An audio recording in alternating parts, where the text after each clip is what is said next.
If somebody is trying to get a message across, you don't necessarily need a lot of coverage to be successful. I think what you need to know is who you're trying to reach. So going back to our original discussion of what the sort of process is, set your business objective. Okay, what are you trying to accomplish? Maybe you're a coach, you're a consultant, you're trying to make sure that people know what it is that you do, how you do it, you want to attract clients. Mm-hmm. So then you say, okay, who is it that I'm trying to reach? You write down the type of person.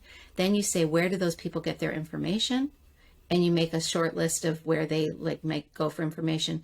Then you I would say take one or two things off that list, and I would take them from the bottom of the list, not the top. So do a couple of low risk things first, right? Try with some media that may be smaller and or events that are smaller or whatever. So you've got your list, and maybe your list has the let's just say for argument's sake, the Wall Street Journal as your top media, and as maybe lower down the list is like your local radio station or your local community paper in your neighborhood, not even in your city. I would say prepare your messaging, make sure it's relevant. So you might have to tweak it a bit if it's local. Go to the media outlet that you're interested in. So let's say it's your local community paper. Read through it. They usually have advice areas in those types of publications where people are giving advice on various topics. Let's just say hypothetically that what you're doing fits in there because you're giving leadership advice and you're going to give it to, let's say, a small business owner, and you can figure out a pitch that would make sense for your local community paper.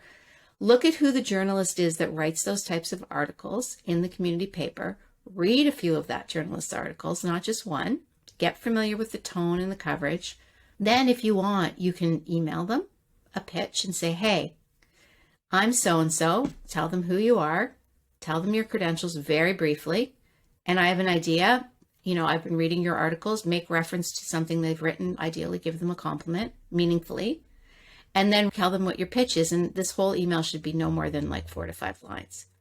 So basically you're just saying, hi, this is who I am. I've read your stuff. I think it's really interesting. This is what I do. I have this idea. I was wondering if you thought it was interesting.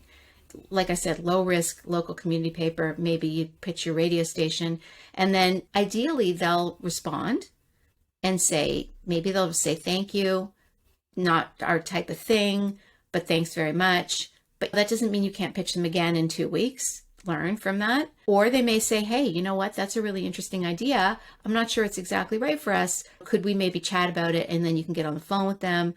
Or they may say, yeah, that's a great idea. Let's talk about it. And you might get your story published.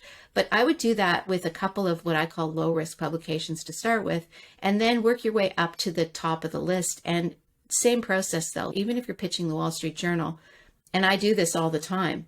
The other thing you can do with the bigger papers is look these journalists up on Twitter, because most media are on Twitter, and they also have their contact information there. So it makes it really easy to find their email. It's usually right in their Twitter account. But the other thing you find out from looking at their Twitter is what they write about, what they're interested in, because they're people, right? They're not just journalists. So they're usually talking about things as people. And then you get a bit of a sense of their personality, and it helps you with the tone of the pitch. You do not have to follow them on Twitter. In fact, I would not even encourage you to follow them, because ultimately, if you want to create a relationship with a journalist, you want them to follow you back. So before you follow them, you want to reach out to them and get to know them. And then once you get a relationship with that person, you go back to their Twitter, and then you start commenting, liking, you build rapport, you follow them, they follow you back. I have developed countless relationships with journalists doing that. That's really good advice. And thank you for taking us through the step-by-step process on how to do that. For the big publication, like the big media outlets, it's unlikely that you will get a response first time, because the editors or the journalists, they might receive countless emails every day. So when it comes to follow-up, do you have any advice? Maybe my opinion on this is not something people would necessarily like, but I would say don't follow up more than once. I mean, I just personally think that journalists are super busy. They're busier now than ever.